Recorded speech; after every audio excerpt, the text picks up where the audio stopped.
For international observers, Russian President Vladimir Putin either will start a new war in Ukraine or he will not. But for Ukrainians, the war started when Putin annexed Crimea in 2014, and it has continued ever since. Thousands of Ukrainians already have experienced armed struggle against Russian forces.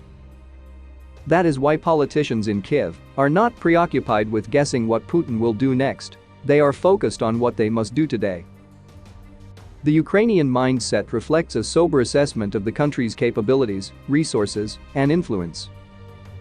Ukrainian leaders understand that they must prepare the army, reduce the economic impact of the crisis, and find as many allies as possible. They are not picky about receiving assistance from the West. They will accept any assistance gratefully, knowing that even small contributions could prove decisive. Although Ukrainians must prepare for war, they have peace on their minds because that is what they have been fighting for these past 8 years. They don't quibble much about whether the war will be big or small, fought from the air or on land, or waged around cities or in the countryside. One gets the impression that they are more optimistic than the situation warrants. As one top defense expert told me, "Spalmer, I have 3 daughters, the youngest is a year old. How can I not be optimistic?" Meanwhile, Western media outlets generate more analyses, predictions, and opinions than any one person could read, even though the facts point to both the inevitability and the futility of war. Putin must attack because he will lose face if he doesn't. Now in the last phase of his long reign, he has concluded that his legacy will suffer an irreparable blow if he does not leave with Ukraine in Russia's firm grasp. He also knows that this is his last, best chance. The United States is busy with China. Germany has a new untested government whose leading party tends to be friendlier toward Russia. French President Emmanuel Macron is busy trying to win re-election. British Prime Minister Boris Johnson is on the verge of losing power. And Europe, more broadly, is licking its wounds from the pandemic and remains hopelessly dependent on Russian gas. Moreover, having modernized its military instead of its economy, Russia must strike while the iron is hot. Putin has accumulated an astronomical $620 billion in foreign exchange reserves, weaned the economy from its dollar dependence, and repatriated oligarchs' assets, all to prepare for this moment. The economic conditions for supporting an invasion will not be so favorable again anytime soon. Above all, Putin knows that if he backs down now after 2 mass military mobilizations, the West will no longer have to take Russia seriously. NATO will continue to strengthen its presence in Eastern Europe, and the US will shelve whatever concessions it might have offered.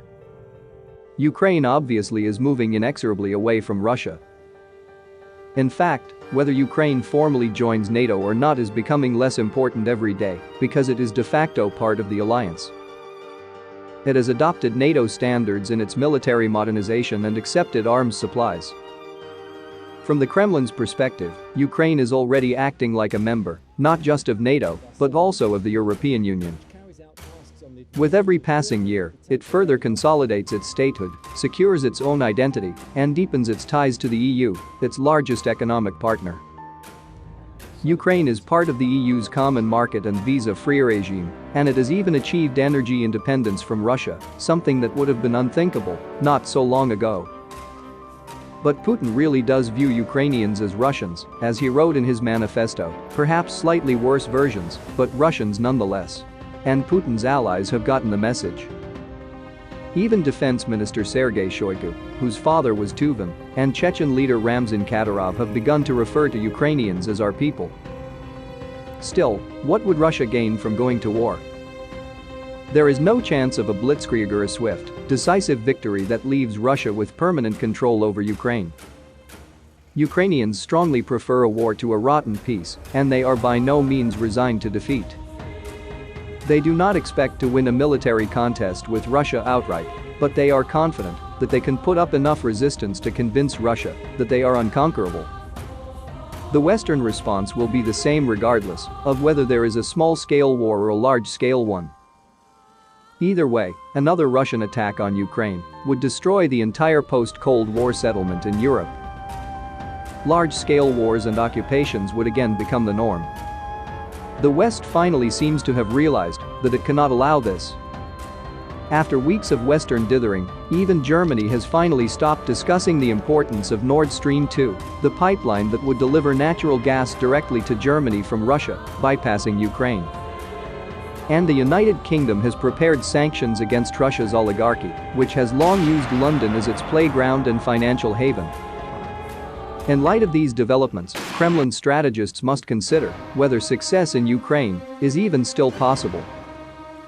War makes sense if there are long-term benefits to be gained once it is over.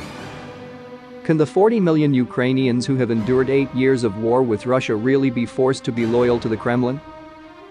Can the second largest country in Europe really be occupied and then pacified?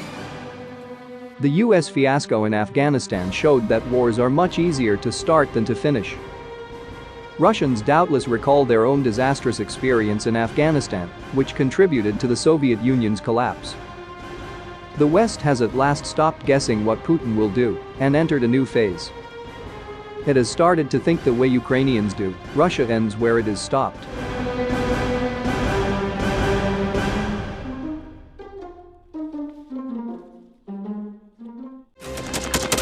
Thanks for watching, and don't forget to subscribe.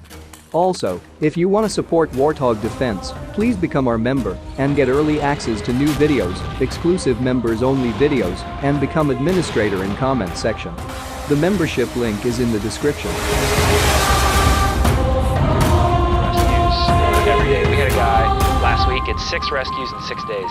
You know, he's doing the job.